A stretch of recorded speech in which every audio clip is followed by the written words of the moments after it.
31 अक्टूबर 2015 सुबह के 5:50 मिस्र का मशहूर रिसोर्ट शहर शार्म अल शेख अब भी नींद में डूबा हुआ था। लेकिन एयरपोर्ट पर हलचल थी, क्योंकि कुछ ही पलों में रूस के सेंट पीटर्सबर्ग जाने के लिए मेट्रोजेट फ्लाइट 9 सैट उड़ान भरने वाली थी। शायद उस वक्त यात्री खिड़की से लाल पीली रेगिस्तानी धरती देख रहे थे। किसी के लिए यह सफर छुट्टियों की यादों को समेटने वाला था, तो किसी के लिए घर लौटने की खुशी से भरा। लेकिन उन्हें क्या पता था कि यह यात्रा सिर्फ 23 मिनट की कहानी बनकर रह जाएगी। आगे जो हुआ उसने पूरी दुनिया को हिला दी। एक बार फिर से स्वागत है टेक रहस्यवर्ष में। अक्टूबर 2015 सुबह के 5:50 मिस्र का मशहूर रिसोर्ट शहर शार्म अल शेख, यहां से रूस के सेंट पीटर्सबर्ग जाने के लिए मेट्रोजेट फ्लाइट 9 उड़ान भरने वाली थी। यात्रियों में ज्यादातर वे लोग थे जो परिवार के साथ छुट्टियां बिताकर लौट रहे थे। 224 लोग विमान में सवार हुए। उनमें से 25 मासूम बच्चे भी थे। हर कोई अपने घर लौटने की खुशियों में डूबा था। विमान ने उड़ान भरी, एक एयरबस A321-201 मजबूत और भरोसेमंद। कॉकपिट में बैठे थे अनुभवी पायलट कप्तान वैलेरी नेमोव, जिनके पास 12,000 घंटे से भी ज्यादा उड़ान का अनुभव था। सह पायलट सर्गेई ट्रुखाचेव भी बेहद कुशल थे। हर चीज सामान्य लग रही थी। पहले 20 मिनट तक सब कुछ शांत। यात्री शायद खिड़की से लाल पीली रेगिस्तानी धरती देख रहे थे। बच्चे शायद अपनी सीट पर झपकी ले रहे थे। क्रू सदस्य शायद नाश्ता परोसने की तैयारी कर रहे थे। लेकिन ठीक 23 मिनट अचानक सब कुछ बदल गया। कंट्रोल रूम की स्क्रीन पर विमान का निशान अचानक कांपता है और फिर गायब हो जाता है। कोई मदद की पुकार नहीं, कोई चेतावनी नहीं, बस खामोशी। कुछ मिनट बाद सीनाई के रेगिस्तान में लोग देखते हैं आसमान से जलते हुए टुकड़े गिर रहे हैं।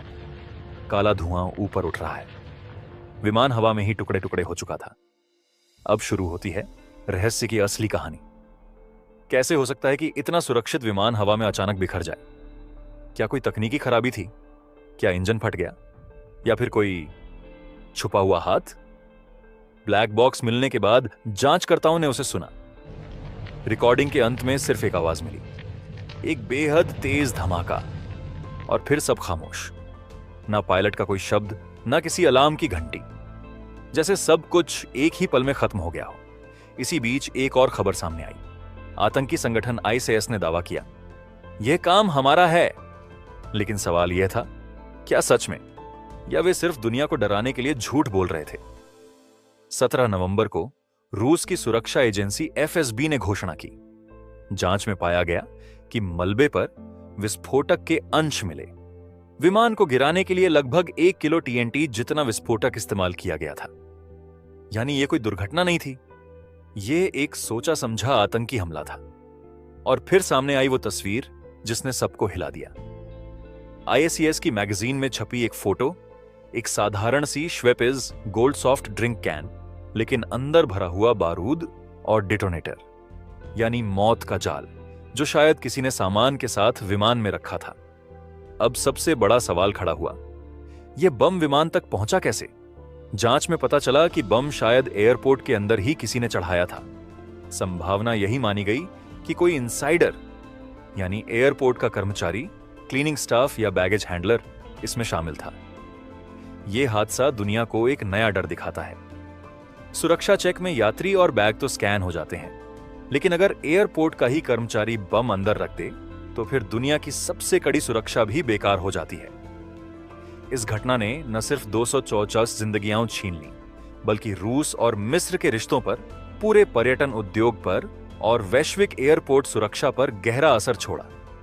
रूस ने तुरंत मिस्र के लिए सभी उड़ानें रोक दी। हजारों रूसी पर्यटक तुरंत एयरलिफ्ट कर वापस बुलाए गए। मिस्र की अर्थव्यवस्था, जो टूरिज्म पर निर्भर थी, अचानक लड़खड़ा गई।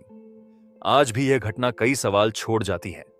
क्या उन यात्रियों की जिंदगियां बच सकती थीं अगर एयरपोर्ट सुरक्षा और सख्त होती? क्या यह हमला रोका जा सकता था अगर किसी कर्मचारी की सही जांच की जाती? और क्या दुनिया के दूसरे एयरपोर्ट आज वाकई सुरक्षित हैं?